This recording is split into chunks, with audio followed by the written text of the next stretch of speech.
कल्पना कीजिए, the last holiday की धूल भरी दुकान में अमन की नजर उस आईने पर पड़ी। वो कोई मामूली आईना नहीं था।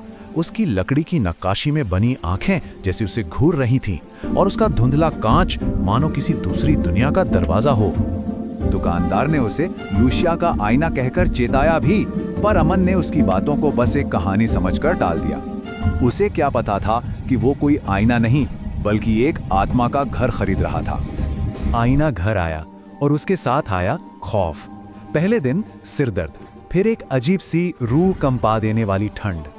लेकिन चौथी रात जो हुआ, उसने तो अमन के होश ही उड़ा दिए। आईने के अक्स में किताबें अपने आप हिल रही थीं, जैसे कोई अदृश्य हाथ उन्हें छू रहा हो। और फिर वो पल आया जिसने अमन की आत्मा को झकझोर कर रख दिया। वो अपनी माँ से फोन पर बात कर रहा था और आईने में उसे अपनी माँ का चेहरा दिखा, लेकिन उस चेहरे की आंखें वो पूरी तरह से काली और बेजान थीं, और वो धीरे धीरे नहीं में सिर हिला रही थी। ये तो बस एक भयानक अंत की शुरुआत थी। अब कहानी एक ऐसे मोड़ पर आ गई है जहां आईने में कैद साया सिर्फ इशारे नहीं करता, बल्कि हमला करता है।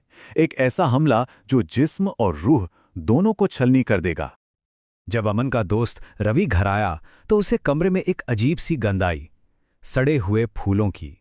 ये कोई आम गंध नहीं थी, ये मौत की निशानी थी।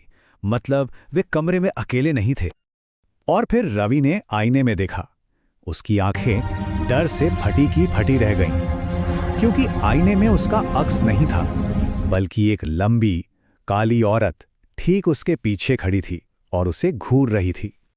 वो साया बहुत भयानक था। उसकी त्वचा सूखी और बेजान थी, और जब उसके बाल रवि की पीठ से छुए तो उसे ऐसा लगा जैसे मौत ने उसे छू लिया हो। एक बर्फीला डरावना स्पर्श। अमन ने पलट कर देखा तो वहां कोई नहीं था, लेकिन आईने के अंदर उस साये ने अपना हाथ उठाया और रवि के कंधे को छू लिया। रवि दर्द से ऐसा चीखा मानो किसी ने उसे जलते हुए लोहे से दाग दिया हो। और ठीक उसी पल एक जोरदार आवाज हुई। आईने पर बिजली की तरह दरारें दौड़ गईं। एक भयानक चीख के साथ वो साया वापस आईने की गहराइयों में समा गया, जैसे कोई अदृश्य शक्ति उसे अंदर खींच रही हो। अब ये सिर्फ एक भूत प्रेत की कहानी नहीं रह गई थी। ये दूसरी दुनिया से आया एक संदेश था, एक ऐसा संदेश जो खून और डर से लिखा गया था। उस दरार से एक पतला पीला हाथ बाहर निकला, बिल्कुल किसी चमगादड़ के पंजे जैसा। जब रवि ने उस पर वार किया तो एक चीख गूंजी, पर वो चीख उस औरत की नहीं थी। तो फिर वो कौन था? पता है वो चीख किसकी थी? एक आदमी की। मतलब साफ था, आईने में सिर्फ एक नहीं बल्कि दो आत्माएं कैद थी, और उनमें से एक ज्यादा खतरनाक थी। जैसे ही वो हाथ पीछे हटा, आईने के अंदर एक और दुनिया का नजारा दिखा। 19वीं सदी की एक पुरानी वीरान नर्सरी, जहां टूटे हुए खिलौने और दबी हुई यादें बिखरी पड़ी थीं। एलिजाबेथ का साया फिर नजर आया, लेकिन इस बार उसकी आंखों में गुस्सा और बेबसी दोनों थीं। उसके होंठ हिले, मेरा बच्चा, मेरा तावीज। और फिर उसने अपनी उंगली से जमीन पर लिखा, डिग। ये कोई स्याही नहीं थी, ये उसका अपना गाढ़ा काला खून था। अब अमन और रवि को इस खूनी पहेली को सुलझाना ही था, ताकि वे इस अभिशाप से हमेशा के लिए आजाद हो सके। एलिजाबेथ के उस खूनी इशारे को मानकर उन्होंने खुदाई शुरू कर दी, और जल्द ही सड़े हुए मांस की एक भयानक गंध ने पूरे कमरे को भर दिया। ये मौत की गंध थी। और फिर उन्हें वो चीज मिली, एक पुराना जंग लगा हुआ तावीज।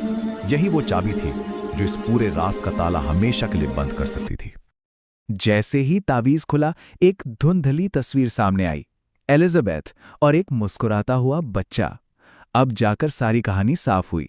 वो कोई दानव नहीं, बल्कि एक माँ थी जो बस अपने बच्चे की आखिरी निशानी ढूंढ रही थी। ताबीज के खुलते ही मानो सब कुछ बदल गया। कमरे की वो जानलेवा ठंडक एक अजीब सी गर्माहट में बदल गई। आईने में एलिजाबेथ आखिरी बार दिखी, लेकिन इस बार उसके चेहरे पर गुस्सा नहीं था, बल्कि एक माँ की सुकून भरी मुस्कान थी। और फिर क्रैक! एक तेज सफेद रोशनी आईने से निकली और सीधे ताबीज में समा गई। अगले ही पल एक जोरदार धमाके के साथ आईना चकनाचूर हो गया। उसके टुकड़ों में अब सिर्फ एक खाली कमरा दिख रहा था।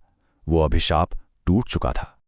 अमन और रवि ने राहत की सांस तो ली, पर वो एक बात समझ चुके थे कि कुछ चीजें सिर्फ इतिहास नहीं होती, वे दरवाजे होती हैं, और कुछ दरवाजे कभी पूरी तरह बंद नहीं होते। सवाल बस यह है कि अगला दरवाजा कब और कहां खुलेगा।